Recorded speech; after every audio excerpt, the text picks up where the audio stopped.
Yo, what's up, snipers, and welcome back to our Minnesota Wild GM mode. So we had a bit of a harsh offseason. We had to let a lot of players go, and we're very tight on cap space. However, we do have some good growth. So Corson 90, Schultz is an 89, Fitzgerald's now up to an 83. So we're getting some good prospects that are growing, but we are getting to being a very old team, and we need to start winning. Hopefully we could win a cup this year because Granlund's already 35. And who else was it? Dumba's like 33. Yeah, Dumba's 33. So we got to start winning. And hopefully this season we can win our first ever Stanley Cup, because a lot of these guys are probably going to be leaving the NHL in the coming seasons. So anyways, we're going to start up the season simulation. We're in our 10th year now. We still got 15 more to go, hopefully. And yeah, we'll end this GM mode probably in January or February. So let's go all the way up to January 1st and then see how we're playing. We might have to make some trades by then if our team is playing bad, because I want to win a cup this year. We're listed as a contender, so we still might have a chance to winning, even though our team is not that good. But for some reason we score 7 goals. Sorry about that, just dropped my controller. We scored 7 goals in the first 2 preseason games, so we might have decent offense on that first line at least to carry us, and our goaltending hopefully can carry us as well, considering Corson's our best overall player. So in the preseason, let's see, how do we do? 3-2-1. Hopefully that continues in the season. First game of the season is a loss against Carolina. Game against the Islanders a win. Okay. I'm hoping with all the experience that we've got over the last few years with some of our players like Luke Kunin and stuff like that, that will help us in a playoff situation. But our team is really weak, like I said, so I don't know how good we're going to simulate. Currently, we're 4-4-1, so we're still hovering at 50%. And our AHL team's still losing games, not a surprise.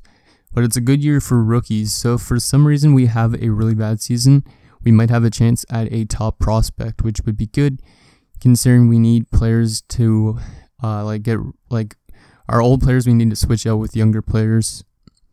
Now we're 7-4-2. Game against the Jets is another loss. Looks like we have a scouting assignment. Yes, we do. Where do I want to send out the scout? It looks like an A- in everywhere, so this might be a very deep draft. So hopefully, in a way, if we don't make the playoffs, we have a really bad season. Like, I don't want to have like a season where we just miss the playoffs.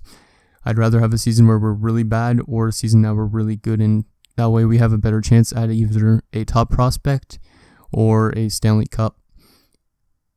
So far we're decent this month, 4 wins in a row, and then we lose one and then we win another. Okay. So it looks like our team actually is still playing good despite it being weaker than last year. Must be all that experience, hopefully. Or the fact that we just came off a really bad series against the Vegas Golden Knights, which we lost in, again, 5 games. Because of injury troubles, and we might have an injury here or a scouting assignment. Hopefully it's a scouting assignment. And our HL team is playing like shit, 6-16-1. At least we have our medium elite goaltender who is playing down there, and he is now a 69 instead of his 59 that he was last year. There we go, another win, and it was not even a scouting assignment, so must have just had a lot of lag to it. 15-7-2. Okay, there's another win against Chicago. Nice. Yeah, we're playing good defensively, it looks like, in some games. Like, we've allowed barely any goals in the last 5 games. So we might be one of the top defensive teams. So our defense is better in a way than our offense with overall wise and stuff like that. Like, our worst defenseman is 77. Our offense, I think our worst is a 78, but a lot more players for them, and we have lost our backup goaltender for a couple days, or like 2 weeks. That's not that bad. I'll edit the lines and I'll see you guys in a sec. Okay guys, so Manny McQuaid has been called up for his first NHL appearance. He's 22, but he's going to be in the NHL probably by next year, I'd assume. And then in the AHL, I guess Salo is going to be your starter down there now, and Simon is going to be the backup. So that's good, at least that McQuaid is down there. 75 is not the worst goaltending. If it was like a 50 something that I had to call up, that would suck, but hopefully he plays decently up here. And scouting assignment, or if he gets even any ice time, because I don't know if Corson's going to play all the games.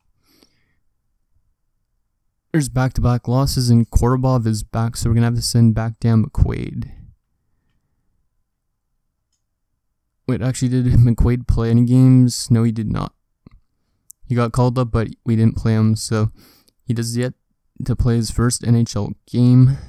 Hopefully, he gets to play one next season. And then I'll go to roster moves and send him back down, and then edit the lines, I guess, again. So, McQuaid, thank you for your time here. He doesn't go through waivers, which is good. I was expecting him to go through waivers at 22, but whatever. And goaltending, you could replace Simon. I'm glad at least we have some good goaltending prospects, because if we didn't, we would probably be like even a worse team come like 2-3 seasons. But we have all our big guns like Corson, Fitzgerald, well not Fitzgerald actually, Schultz, locked up for like quite a few years, so we should be good with those players at least. And we're playing decently still. At January 1st, we are 22-12-3, so we're actually playing really well. I don't even know what the reason is, if it's our defensive core like I was saying or what. So let's just check the player stats. So Kaprizov still getting it done, 35 points in 37 games. Nicely done, Kaprizov. He's only 30, but I don't know when he's going to retire. So he's got 18 goals, 17 assists. Dumba's actually playing pretty well as well. He might win a Norris this year. He's up to an 87 now. Schultz, 27 points. Nice. Kunin, 27. Fitzgerald, 24. Nice. Okay, we're getting some good players. Our players are playing good at least. This guy that we signed, Davison's got 19 points for an 80 overall. It's pretty solid. Okay, not too bad. And Seabrook's only got 1 point. Wow. In his rookie season. Goaltending, yeah, Corson's playing good again, and Korbov is playing solid as a backup. Hopefully Corson has a better second half and gets more shutouts and better save percentage and stuff like that, and wins maybe a second straight Vezina. Let's just see what has been our recipe so far this season. Goals for per game, I don't think it's probably that. Nah, we're in the middle, 2.86. It's not horrible. But goals against, we are the second best in our division, and we are, yeah, we're the 5th best team in the entire league for defense. So I guess we're just a good defensive team, like I was saying, and that's mainly why we're winning games. So let's just keep it up all the way till the end of the season. I'm going to try and get this entire season done in this episode. So that way we get some up the season for our next episode, which will be the playoffs. So we're going to go to the trade deadline. Hopefully we continue simulating this good for the rest of the season, and we don't just have one good half and one bad half. As I say that, we lose 2 in a row. Okay. I'm not going to edit the trading block. There you go. There's a nice win against LA. There we go. We're getting some wins now, and there's another loss. There's a win. So we're still back and forth, but we have a very good record. We're almost close to getting our 30th win already.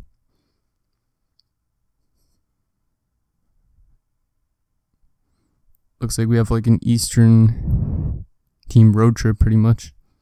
Well, actually, they're all home games almost in. Oh no, this is not good. Corson's been injured for like a couple days, but still, that's not good. Or at least it's a couple days. Because if he was out long term, we would probably have to say goodbye to our playoff chances. So McQuaid's up to his 76 now. We have to call him back up again. Okay, so goaltending. So McQuaid, get in there. Hopefully you can play solid if you play. And Salo keeps dropping. What the hell is going on with Salo? He was a 69, now he's down to a 67, but he is still... Why is he dropping? Morale of locker room interactions. Interesting. Josh Manson, no thank you. I almost claimed him by accident. There's a win and a loss in overtime. Scouting assignment. Where do we want to send it to scout now? Let's just go to Sweden. Maybe we could find another Erik Karlsson type deal. Don't know who the top prospects are for this year's draft. I didn't look into it. but there might be a franchise guy if we're lucky. In our HL team, holy crap, 14, 33, and 3. And Corson's back. Just let me edit the lines, guys, and I'll see you in a sec. Okay, guys, so McQuaid is back down in the minors, and Corson's back in net. Hopefully he doesn't get re-injured. Okay, good, he didn't, I don't think. Doesn't look like it. Okay, good. So we're still playing good. 31 wins already. I think we should be a playoff team, but hopefully it stays like that. Saarinen, in which we're going to center a 4th and a 5th for our second. I might want to move it or second. We get a decent center. 80 overall. How much years left? Not making that much money. But does that put us over the salary cap? Yeah, I think that would put us actually maybe just under the salary cap by like $1 million. Like we're playing like the Chicago Blackhawks pretty much. I don't know where he would slot in. He could play 4th line minutes pretty much. Like if we had him added to the team. Well, Malone's up to a 75 now, so he might be almost close to the NHL as well. He might be next season. Davison, Granlund. We'd have to play this guy probably as like a winger if we did do this trade. He's a playmaker though. We have a lot of playmakers already. I'm going to say no to that. If he was a sniper, maybe I'd do it. But we already have like a lot of playmakers, at least for center wise, because we already have Granlund's a playmaker, Soure's a playmaker. We're getting that offered again, but for 2 prospects. No thank you, I'm not moving out those prospects. Because we might need them, considering we might be going back into a rebuilding stage kind of soon. And then Schultz might be like the centerpiece to helping us get back from that rebuild. So Hinostroza, he's probably old. Even though he's got 1 year left, I don't want Hinostroza. If he was younger, maybe I would do it, but he's probably like in his 30s at least. Come on, guys, and come on, simulation. What's taking so long? JT Miller, no, he's old for sure. I don't want to trade my picks for an old guy that's probably like 36. I guess I should edit what I want on my trading block, but I don't do that much, so. Here's back-to-back wins, 4-1 and 4-1. Game against the Islanders, and there's an injury to Victor Schrader, so let's just go replace player. Because Lundestrom, I think, has okay defensive stats. Mallet. We're going to offer one of our former players for a 3rd and a 4th. Mallet's decently young still, isn't he?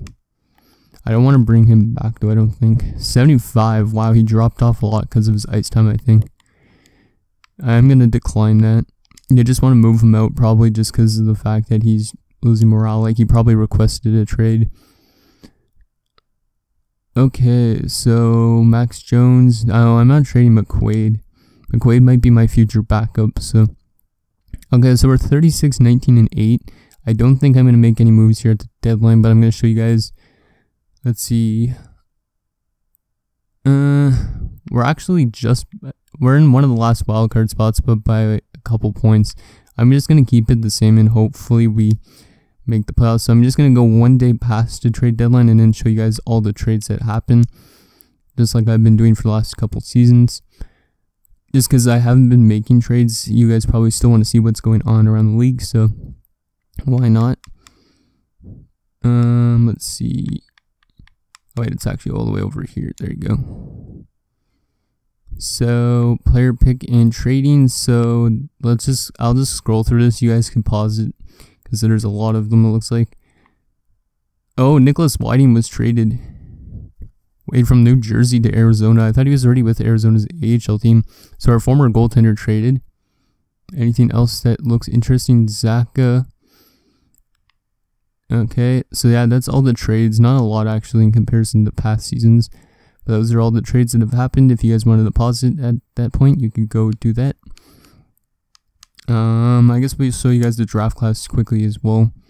Just in case we, for some reason, don't make the playoffs. Is there a franchise guy supposed to go? Let's sort by potential for a second. So there's a decent amount of elite players, it looks like. Exact elite top 10, huh? Okay, so it actually looks somewhat deep. It could be a solid draft.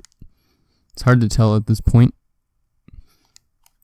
I guess we'll be able to tell once we actually get to the draft, which will probably be either next episode if we don't make the playoffs, but if we do make the playoffs, it might be a couple episodes from now. Hopefully we make these playoffs. So let's go all the month of March and all the way to the end of April. Come on, boys. We got to make these playoffs. Just keep playing like you've been doing so far. And Davison's been injured. Since we already have Lundestrom in, we're going to have to call up somebody from the AHL. I guess that could be... Wait, Baran and Malone go through waivers. Is anybody that does not? No, there's not. I'm going to call up somebody that does go through waivers that won't get claimed. Somebody like Lemaire. Yeah, I think I'm going to call up Lemaire because I don't want who is it? I don't want Baran or Malone to be sent back as I thought. So he's going to just go back in where Lundestrom is. There you go, Victor. I think his brother plays for Nashville currently, Spike Schrader. And we just actually played Nashville too, I didn't realize that. Come on, boys, we got to get some wins here. We got to clinch those playoff spots.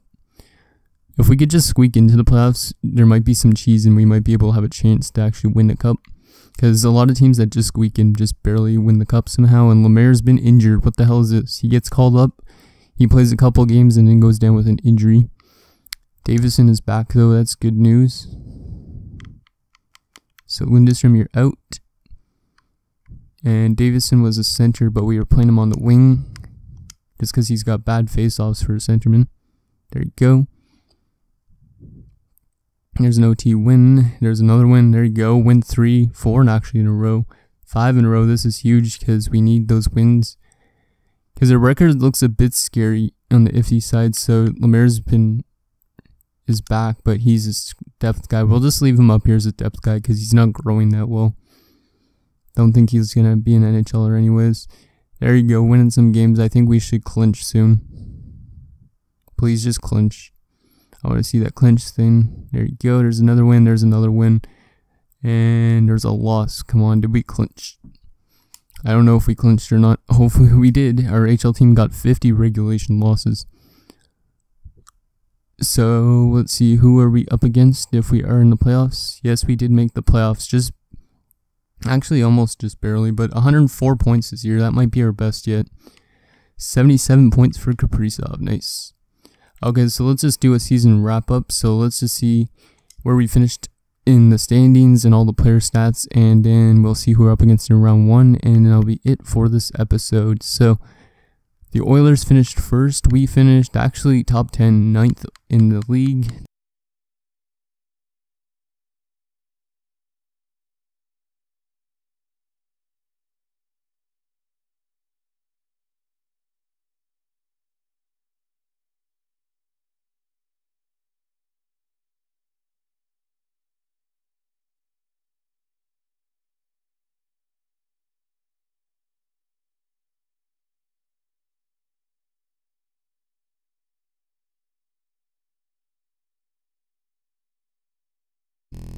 The roster looks right now, but we might be actually a really good simulating team. So Kaprizov 77 points, nicely done. Kunin 72, that's his best season in his career at age 30, nicely done. Luke Dumba 64, Ruchin his best career season, he's up to an 86 now as well, and his hand eye's 99 now. Wow, 56 points for him. Fitzgerald 52 points.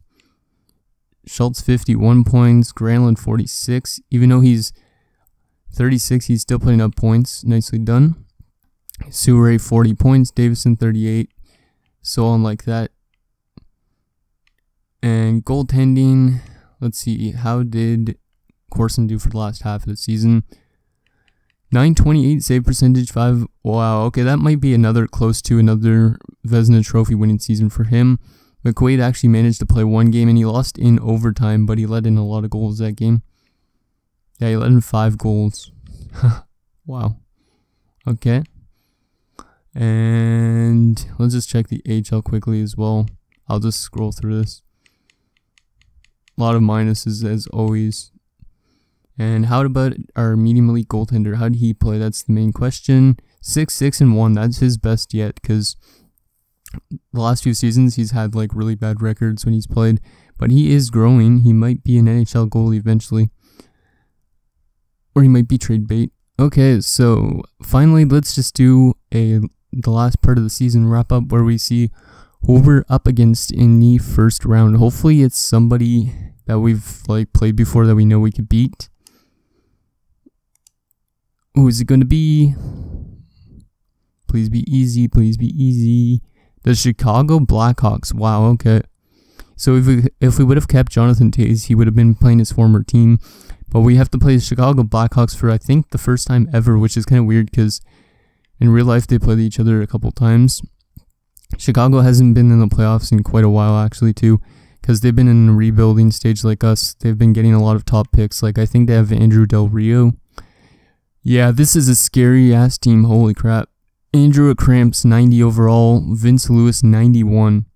Sniper. Jesus. These guys must be full on offense. And another sniper, Philip Forsberg. And then they got Clarence Ebbett, another sniper. Hurdle, a sniper. Sumal. Okay. Sumal, a power forward. So there's 5 snipers in their top 6. So this team's probably fully offense. But we're a good defensive team. So you know what? We could still probably beat them. Then they got a playmaker in Goligoski with Abney, who is a two-way forward, and Lazar, a two-way forward. And in their bottom 6, power forward, playmaker, sniper. So they have a total of 6 snipers in their forward core. Defensively, Chychrun and Del Rio. I just missed out on Chychrun in free agency a couple of years ago. Wish I would have signed him. And Del Rio, that's a really nice one. I remember him being... Yeah, he was the pick right before Bear Schultz, I think. Jake Bean, George Beaulieu, 2nd round pick. Jacob Zaboral and Russell Persinger. So this team is definitely better than ours. Calmery. Oh, what the hell? Wasn't he with the Jets when we played them last? I think so. So now he's in Chicago, and then Lindback is their backup. Scratch, they have Sammy Alto. Okay, so it's a very scary team that we're up against in the first round. But if we're lucky, maybe our defense and our penalty killing stats will somehow overpower this crazy offensive team. Like, let's see how good Vince Lewis did during the season. 84 points. Okay, I expected maybe over 100 more points, or 100 points, not 100 more points. Andrew Cramps, 69 points. So these guys actually don't simulate maybe the best. How about Philip Forsberg? He's old. 70 points. Okay, still pretty good. So yeah, I don't know where their offense comes from. If it's, yeah, it's probably their power play or something. Yeah, their power play unit is filthy. So if we could shut that down, we might have a chance. We had a really good penalty kill, like I said. So hopefully that stays true in the playoffs.